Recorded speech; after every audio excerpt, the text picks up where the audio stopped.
Hello and welcome to the Wheel of Crime podcast. This podcast is ran by two ladies who play games, mumble profanities, and laugh way too often. Also, this podcast does cover topics of sensitive nature, and as such, listener discretion is advised.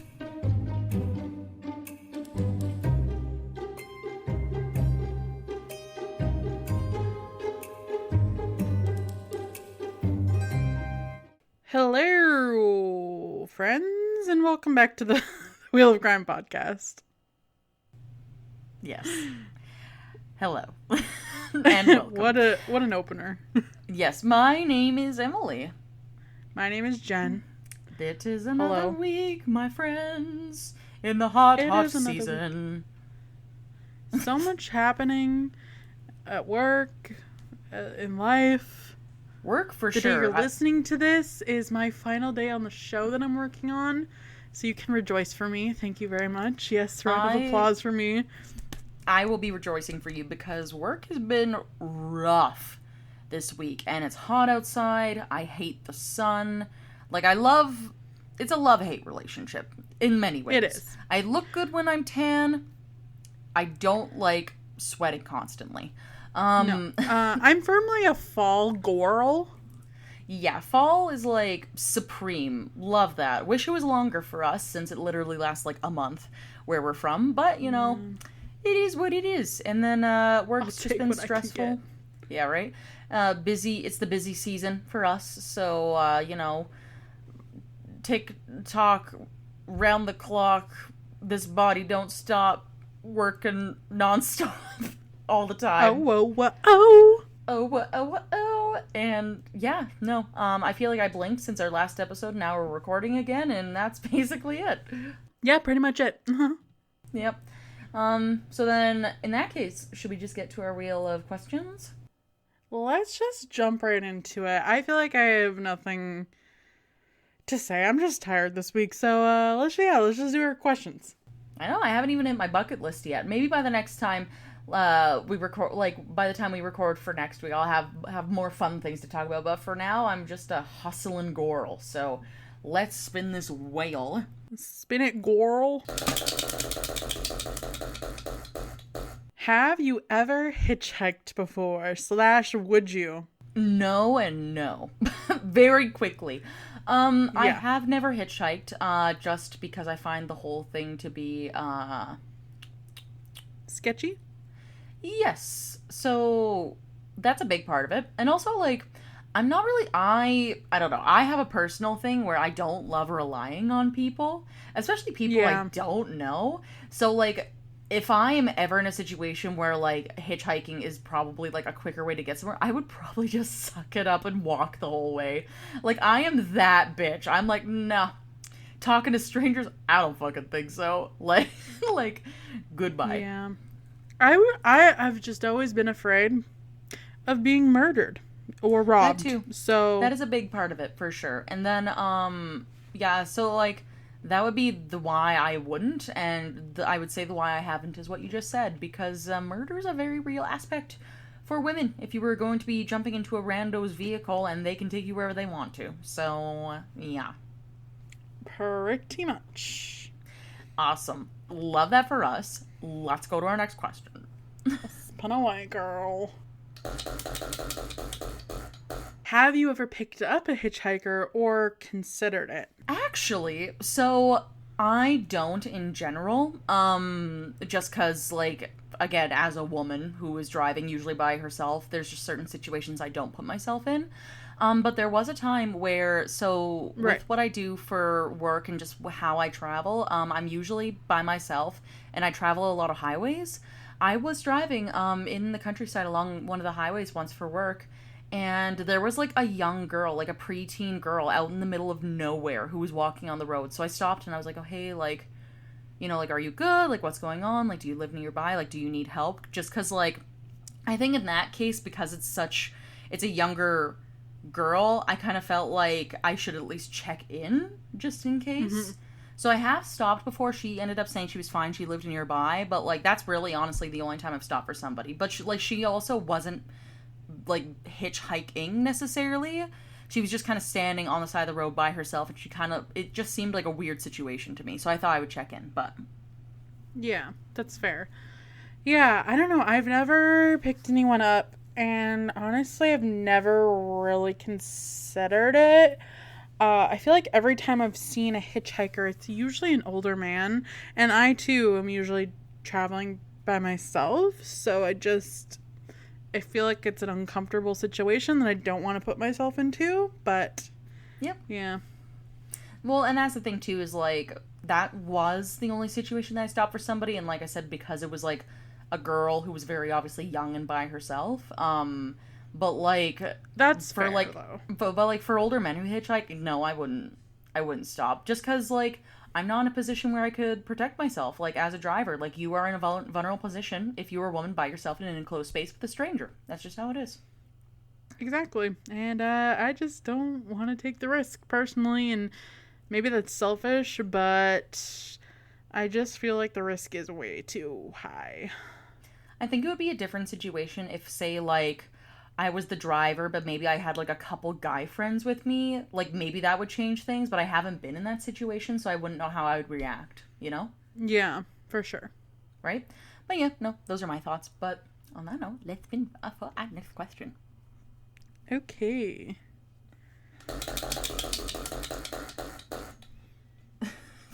Sorry, Fig is trying to nap literally beside the wheel of questions, and he is not happy with me right He's like, how dare you spin this loud thing in my face? Yeah, and then I accidentally touched him with my knee, and he just shot across the room. So I think he's retiring to a different sunspot. But question number 2. Have you ever ran away from home, or like known like a sibling or close friend who's run away from home? Not like officially. I remember getting heated once at my parents and taking a quick walk around the block thinking about running away. But I don't think me or my siblings or anybody I know actually has run away from home.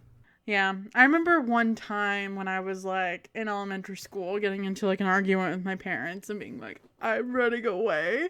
And then like going down the driveway and being like, actually, no.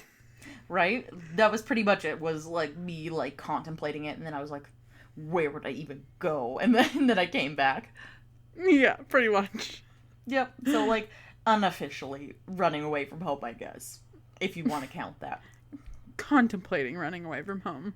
The thought was there. I do remember that. I don't know if the means were. I don't think so though. But yeah, that's all I got. Should we go to our next question?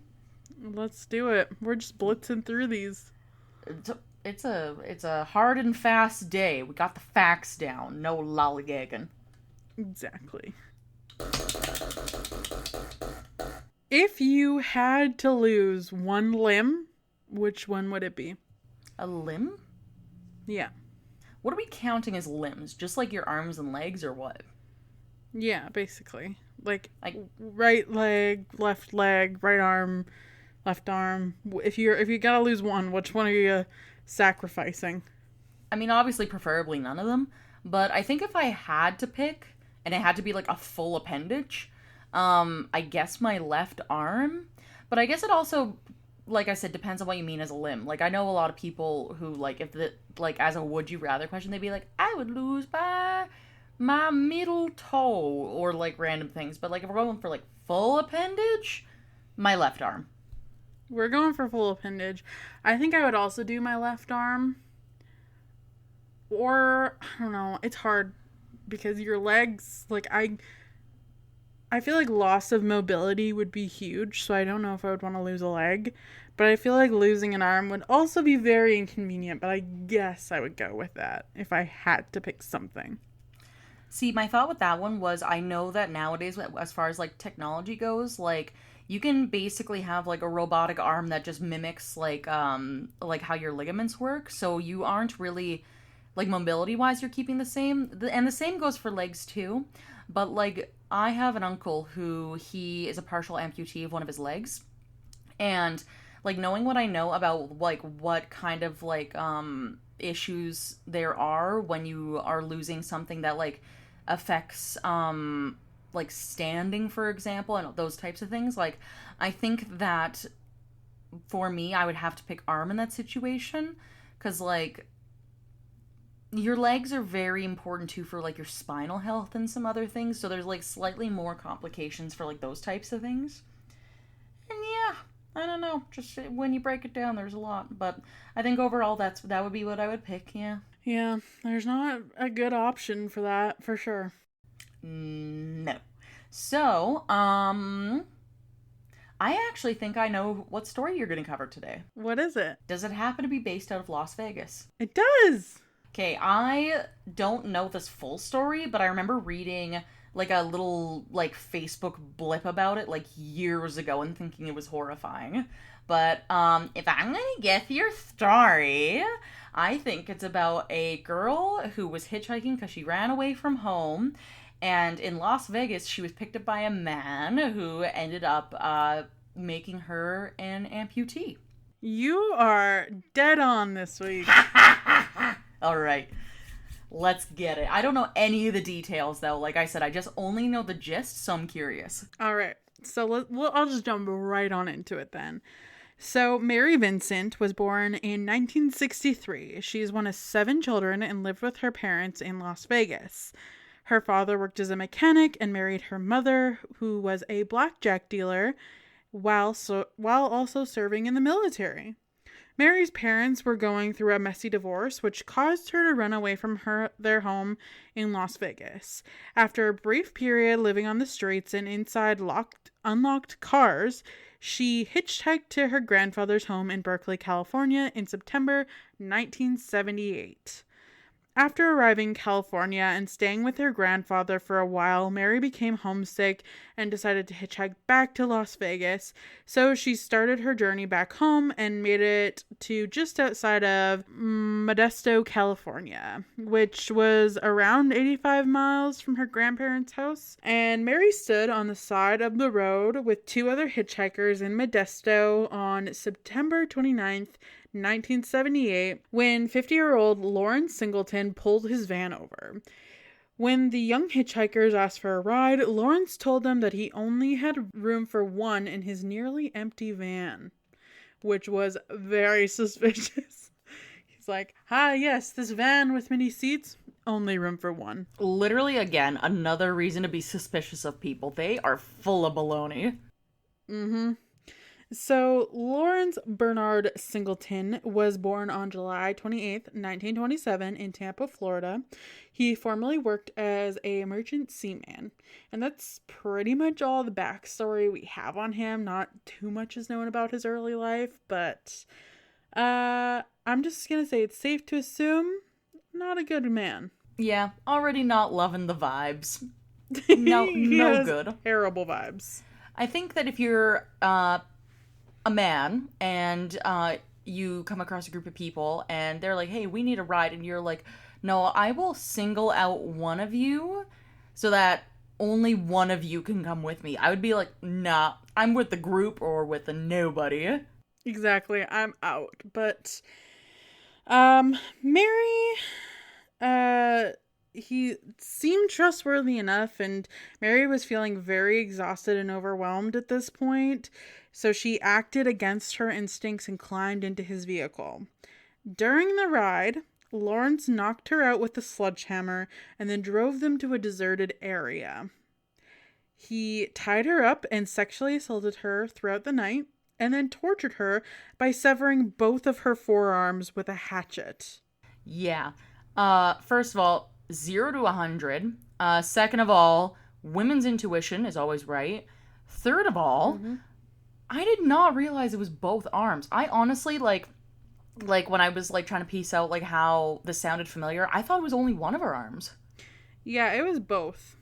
So, the next morning, Lawrence thought Mary was dead, or at least close enough, so he threw her body off a cliff, where she landed 30 feet below a concrete culvert off of Interstate 5 near Del Poruto Canyon. However, Mary was not dead. She was naked and searing in pain and fought off the urge to fall asleep and give in. Instead, she covered what was left of her arms in mud, packing it down to effectively stop the bleeding. Then she climbed back up the 30-foot cliff, missing her arms and nearly bleeding to death. and began walking down the rural road, holding up her arms upright so she would not bleed out. I just, like, cannot even believe. Like, you would have to The be such a strong strength. person. Oh my god. Like, the strength and, like, the character you have to have. Like, I don't even know if I mentioned this, but she was 15 years old at the time. I don't know if you did mention that. I think you said that she was, like, younger and that she was, like, going to visit her grandparents, but, like, 15? She was 15 when this happened. Oh my god. Oh my god. That's a lot. And, like, literally, like just quickly going back to like my initial reaction there, like I don't even think I know that many people in real life who would have the strength to continue after that. Mm-hmm. Like the strength to like get up and try to keep fighting for life. Like I think, like, not like putting down anybody that I know, but I do think that most people would probably just accept that as their end at some point. Like, I just can imagine at 15 having been raped and tortured all night, then being thrown off of a cliff, landing on concrete, With missing both of both your my arms arms, missing. bleeding out, and then climbing up a 30-foot cliff to start walking down a rural road, holding my arms upright, hoping to God that someone drives along and picks me up. Mm-hmm. It's insane. So That's just surreal. it really is. So the first car that drove past her carried two men who quickly sped off once her condition came into view, which enrages me so much. That's disgusting. I'm Yeah. sorry. If I was even by myself, if I was driving down a road and I saw somebody missing fucking arms and I was in the middle of nowhere and they were alive, yeah, I'd be picking them up. I'd be like, okay, like screw my original plans. I'm taking you to the hospital. Yeah, I think any decent person would. If you, I don't know. I just, Fuck off. I hope they think about that for the rest of their lives. I do. yeah. Mm. Yeah, literally. The next vehicle, thankfully, with a couple, pulled over and drove her to the hospital.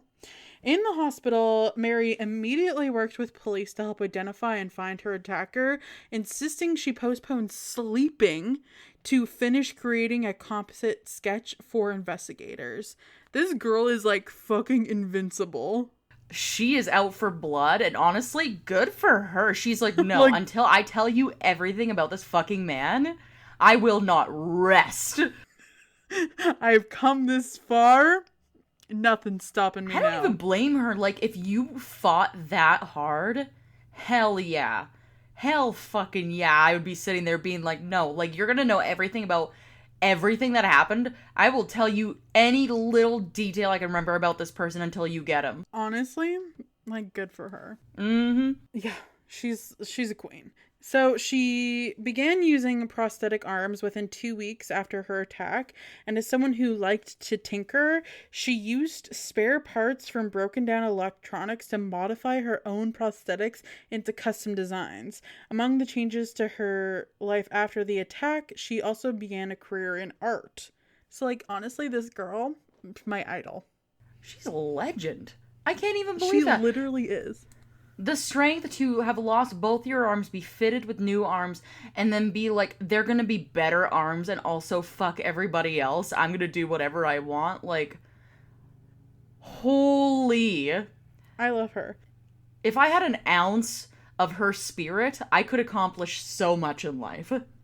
Literally anyone could. Like, if we even had like an ounce, if she would just like grace us with like her breath. Yeah, if she could breathe in my presence, I would be inspired for the rest of my life. Literally. So by the time of Lawrence's arrest, Mary had her two arms, and 6 months after the assault, Mary faced Lawrence at his trial, where her testimony helped convict him. Lawrence was sentenced to 14 years in prison, the maximum allowed by California at that time. The presiding judge remarked, "If I had the power, I would send him to prison for the rest of his natural life." Which, honestly, agreed. That judge, also a legend, because I 100% agree. What do you mean you only get 14 years for assaulting and permanently maiming a child? And trying to kill them. A child. That is attempted murder. How is 14 years the maximum? That is garbage. It is fucking garbage. Um, and Mary also filed a civil suit against Lawrence and won. She won a settlement of $2.56 million against him, but was unable to collect it when he revealed that he was unemployed, in poor health, and only had $200 in savings. So, unfortunately, she got no money from this experience, which honestly, fuck that guy, because for He should multiple have given reasons. her all of his $200. I could care less. Yeah. So Lawrence was unfortunately paroled after serving only 8 years in prison. And he was able to What kind of reduce his fuckhead looked at what his history was and why he was in jail and was like, yeah, 8 years is enough? Yeah, that seems fine. Yeah, it's That fine. seems, you're obviously not a menace to society. Let's put you back out there. What? What the fuck? Yeah, it's great. Yeah. So he was able to reduce his time through good behavior, quote unquote, and working as a teaching assistant in a prison classroom. He was paroled in Contra Costa County, California, but no town would accept his presence, so he had to live on a trailer on the grounds of San Quentin Prison until his parole ended a year later, which honestly, good for every town in the surrounding area, because I wouldn't want that man either. So far, I'm just hearing a lot of straight up legends out of this experience. Like, first we have her, the biggest legend of them all. The judge who's like, fuck you, if I could put you away forever, I would. And now we have every town that's like, we wish you were still in jail. Get out of our town. Literally. According to Time magazine, as authorities attempted to settle him in one Bay Area town after another, angry crowds and Tampa's chapter of Guardian Angels led protests, screamed, picketed, and eventually prevailed. In Rodeo, about 25 miles northeast of San Francisco, a crowd of approximately 500 local protesters were up in arms and forced officers to move him under armed guard from a hotel room. Authorities tried housing him across the street from Concord City Hall, but that was met with protests and failed too. He was removed from one apartment in Contra Costa County in a bulletproof vest after 400 residents surrounded the building to protest a decision to place him there permanently. Governor George Dukajimin ordered that Lawrence be placed in a trailer on the grounds of San Quentin for the duration of his 1-year parole. The outrage at this sentence resulted in legislation supported by Mary Vincent, which prevents the early release of offenders who have committed a crime in which torture is used. In 1987, Lawrence's parole led to a passage of California's Singleton Bill, which carries a 25-year life sentence. The leniency of the legal system shocked and outraged many. One journalist who interviewed him remarked, "What was most surprising to me, however, was not his sentence. It was that Larry Singleton had worked his crimes around in his mind so completely that they did not warrant punishment at all." Right before his parole ended, Donald Stahl, the county's prosecutor at the time, said, "I think if anything, he's worse now. He has not taken responsibility. He lives in a bizarre fantasy land and acquits himself each day. He doesn't accept his guilt and won't resolve never to do it again." Which is very concerning for a man who got fucking out early. And also, our Queen Mary also changed the fucking law to make sure, like, this woman is my hero. She's a boss ass bitch. And like, honestly though, good for her. Like, she took this experience and built mountains out of it. Like, to say I am proud would be an understatement. And like, on the flip side though, this motherfucker, I love that they literally had, who was it who said that he was like unfit for society? Like Everyone involved. Well, literally everybody. But like, that's the thing though. And then to show that he has like no absolution or like guilt surrounding it, it's like literally who let him out early. If you cannot even say that you feel an ounce of guilt for what you did, and like you did like a crime that involved torture, rape, attempted murder, and like amputation of a child, you shouldn't be allowed to leave. Or if you can't even say that you'll never do it again, who the fuck is letting you out? That's the thing. If you can't look somebody in the eyes and be like, I will never do this again, and show like an ounce of like remorse, but to Remorse? be let out and then to be like, I can't say that I can't say that I wouldn't do that again. A sane person would say I would never do that in the first place. And you have a man walking the streets who says he won't do it, who can't even say he won't do it again. Like more than once. What the fuck are we doing? Lawrence ended up returning after his parole to his home state, Florida, and in 1990 he was twice convicted of theft. He served a 60-day sentence for stealing a $10 disposable camera in spring 1990, and in the winter he received a 2-year prison term for stealing a $3 hat. Why is the theft of $13 like more heavily punished than his rape and torture of a child? Literally, his prison sentence of stealing a $13 camera is almost 1/3 of the time he would have served for attempting to murder, raping, and removing the limbs off a child.